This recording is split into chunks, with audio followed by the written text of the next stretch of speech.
Hi, girls. I am here to summarize you the whole story, Wuthering Heights. So I prepared a video or slides for you. I believe this video will help you to understand the story better. Uh, yes, you are right. This story is a bit confusing. It's a bit complicated. The characters, the events are so confusing. So I prepared this video or this analysis for you. If you are ready, we can start. Wuthering Heights. Wuthering Heights, in fact, is the name of the house. There are many events in this story. So let's start. The content of the presentation has six parts. The place, where does the story take place?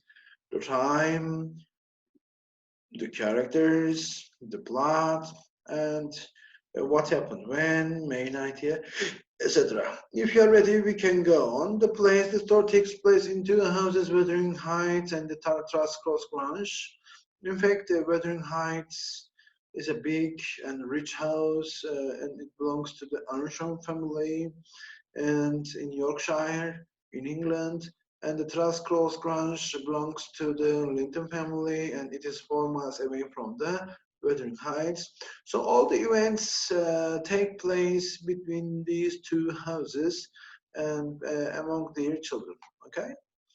Now the time, the story starts in 1801, and then goes back 1770, and the storyteller tells us all the events between 1770 and 1802. So we can say that the story takes place between the years 1770 and 1802. The characters, there are many characters, and their relationship is a bit confusing. The characters are Mr. Lockwood, Mr. Heathcliff, Joseph, Katrina Earnshaw, Hindley Earnshaw, Alan Dean, Edgar Linton, Isabella, Katie Heathcliff, Francis, Hareton, and Zilla. And I explained who they are. Please read them clearly. If you cannot understand the relationship, I prepared a family tree here. As you see, there are two families, the Earnshaw family and the Linton family.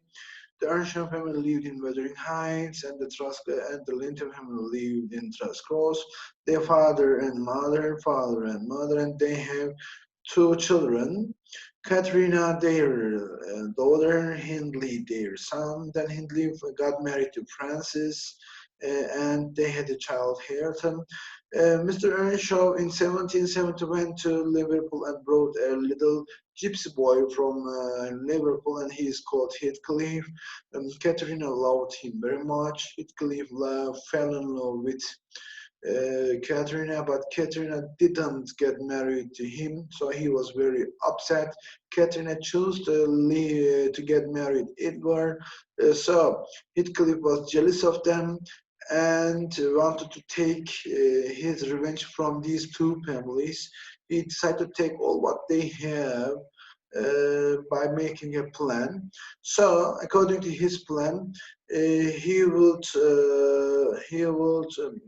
deceive Hareton by playing cards. He got what Hareton got by playing cards. And from the Linton family, he got married to their daughter Isabella, and they have a child called Linton. Catherine and Edgar got married, and they had a child also, Katie. So Katie and Linton got married, and as Edgar and Catherine didn't have a son, all the family have in all the Truscross Grange and the Linton family had went to Heathcliff because Linton was his son. And after Linton died, Heathcliff got everything the Earnshaw family and the Linton family got. So in the end, Heathcliff took his revenge from these two families. He owned the Wuthering Heights and the Truscross Grange. After Linton died, Katie got married to Hareton, and Heathcliff also died. and they lived happily. I summarized the story in the plot. If you like, you can read it here. If you cannot understand, you can ask me also questions. But I just summarized the story and wrote the plot here. Also, I explained uh, what happened on which date. So if you have read the story, you can understand the story better. I summarized what happened when in this part. Please read and take your notes. Also, I want to talk about the main idea. Yes, the story is a bit confusing, but in my opinion, the the main idea is good, in my opinion, and this my idea. It is my own idea. Of course, you can change it. The main idea is about revenge. Revenge. Sometimes people make us sorry, sometimes they make us feel angry, and we want to take our revenge.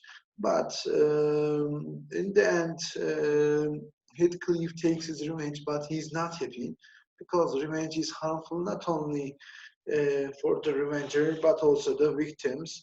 He wasn't happy in the end. So we can say that revenge never brings happiness. So, I have tried to summarize the whole story to help you understand it better. I hope this story, the presentation will help you to understand better. But I believe that you have to, you must read the story from the beginning, and after that, you can understand it better. Of course, it's a simplified version, but I hope you will enjoy reading this story.